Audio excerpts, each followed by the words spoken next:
breaded filet. Working 9 to 5, what a way to make a living. Hi everybody, happy Easter and happy birthday to my dad, Tony Bacino. Today's his birthday. Unfortunately, we're here in quarantine and we can't be with them, but I am making one of his favorite dinners tonight and also my husband's favorite dinner. I am making my great grandma Katie's breaded filet. It is the most delicious filet mignon you'll ever have, and all you need is filet, red wine vinegar, olive oil, and some delicious sourdough bread. First thing you want to do is take your filet and you're going to slice them in half so that they're thinner, because we are going to cook these in the oven and you don't want to leave it in too long and make them dry, but you want to cook them nice and through, and they turn out delicious. So I'm going to show you how. And you're going to love it, and I hope that all of you try this because it really is the most wonderful filet you'll ever have. So once you've sliced your filet in half, you want to lay it out in a pan, and then you're going to marinate it in red wine vinegar and olive oil for about 30 to 35 minutes.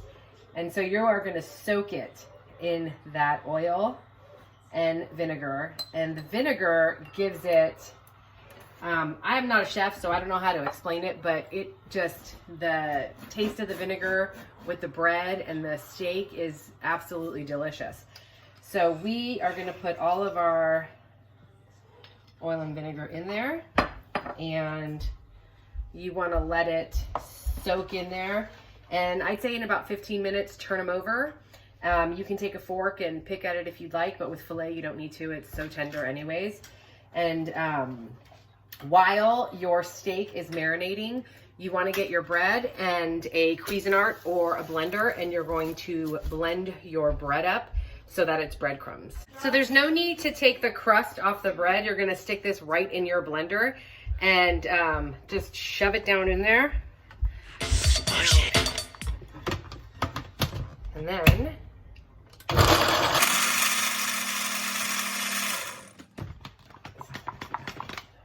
1 minute, 37 seconds later. So you are going to want to blend up. So this is one batch in the bowl. And we'll do it again.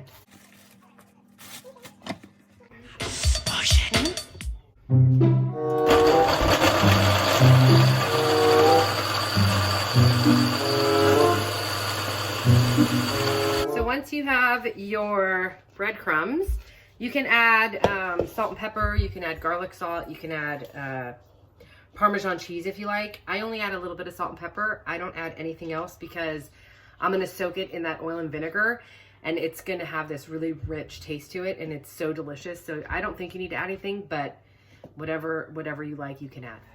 To prep for cooking your steak in the oven, you want to foil a baking sheet, and you are going to lay your steak right on top of the aluminum foil. So now that I've laid my steak marinade, I am going to transfer it to my pan, and I'm gonna cook in the oven on about 450, probably 5 to 8 minutes on each side, depending on the thickness of your steak, but you definitely want to do 5 to 8 minutes on each side, and on 450. And then once that's all done, you're going to take it out and you're going to take your bread mixture that you have put in the oil and vinegar, and you're going to top it on the steaks and put it back in on the broiler, and I'll show you how to do that. I'm going to mix up my oil and vinegar just to get it nice and blended before I throw my breadcrumbs on there, and you're just going to dump them in, mix them around.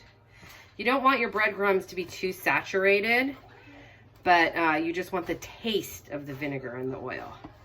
If it's too wet, it gets kind of smushy, and that's not fun. But This looks great. Letting my breadcrumbs just kind of soak that all up. I've covered my steak with the breadcrumbs, and I'm gonna put this back in the oven, and I'm gonna hit broil, and I'm gonna leave it on broil for about 4 to 6 minutes, depending on how browned and toasty you like your bread.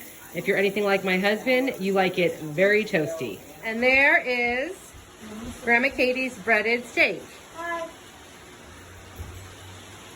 Well, we're having a freak hailstorm here. Yeah, it just came out of nowhere. It's insanity. But my steak's done, and we're gonna eat. Happy Easter. I hope everyone has a wonderful day. And I really hope you try this steak because it is absolutely delicious. And we're gonna eat. So, happy Easter.